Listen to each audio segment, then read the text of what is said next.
सोया chunk सोया बड़ी recipe थरे आपण मैंने ट्राए करूँ बहुत भल लगवा। यहाँ हूँ मोर फेवरेट रेसिपी जेनटा कि मते बहुत भल लगसी। सोयाबीन रेसिपीटा मते बहुत भल लगसी। आमर बाबू भी कहूला माँ मते भी भल लगसी बोली कह बोली दौला जे आमर बाबू के भी भल लगसी। मुई कहीदे हेतिर लगी देखिए केन्ता कर बनी जे चलून देखमा चलून देखुन। यहाँ पहला तो नहीं जाइए मुझे सोया चंक आउ तार पर यहाँ से गरम पानी यहाँ ठंडा पानी देले भी चलबा। देखिए मुझे गरम पानी टिके दे देछे यहाँ आउ तार उपरे टिके दे देथिली नून टिके दे देथिली। मुई जेते बेले सोया बड़ीटा नहीं क्या बुतरासी नून टिके दे देसी आउ एटा 5 मिनिट लगी रखीदेमी। आउ याडे देखुन तार गुटे मसलाटे रेडी करमा सेतिर लई तो मुई पानी आगरु बसई देली न गैस रे। आउ काजू नहीं छे 10 रु 12 पीस हेबा काजू नहीं जाइछे आउ साडे प्याज तो काटी देछे छोट छोट करी काटी देछे। से गरम पानी रे काजू आउ प्याज के दे देली इटा के 5-10 मिनट वाले फुटे देमा जेना पूरा प्याजटा पूरा टिके सॉफ्ट हो जिबा।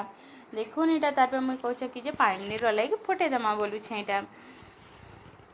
तार पे इटा देखुन पूरा सोया बड़ीटा भी पूरा भल करी सॉफ्ट हो जाइथिला न। देखुन इटा केते बढ़िया पूरा हो जाइथिला न आउ फुली जाइथिला फुली करी पूरा केते हो जाइथिला आउ सबू तार पानी के मुई चिपी दउछे हाथे आ गुटे जगह रे रखी देले। याडे भी मोर काजू और प्याज नहीं के पूरा भल से रेडी हो जाइथिला न प्याजटा पूरा सॉफ्ट हो जाइथिला आउ सेटा ठंडा हेबार लई मुई रखी देली। आउ याडे देखुन गुटे कढ़ईटे नहीं गली तेलटा दे देली आउ सेतिरे सोया बड़ी के सबू भल करी मुई पूरा लाल करी टिके भाजी देली।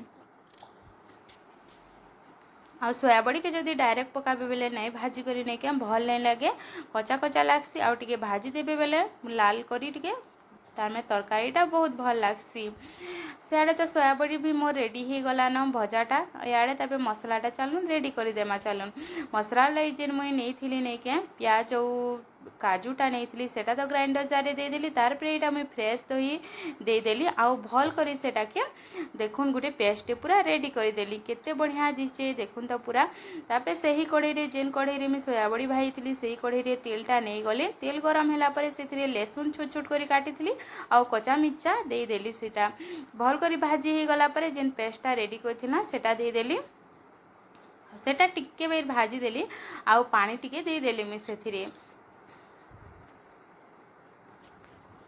देखो या पूरा फुटी आसला केते बढ़िया पूरा भाजी ही गला टिके बेले मैं कच्चा मिर्चा एटा दुईटा चेरफाल कर देली आउ दे देली सेथिरे आउ एटा सोया बड़ी जेन भाजी कर रखी सेटा भी दे देली सबू के भल करी मिसई देछे जेनता सब भल करी मिसी गला सेथिरे मुई टिके चीनी दे देछे आपण माने चाहेबे बेले देबे नहेले नी देले भी चलबा।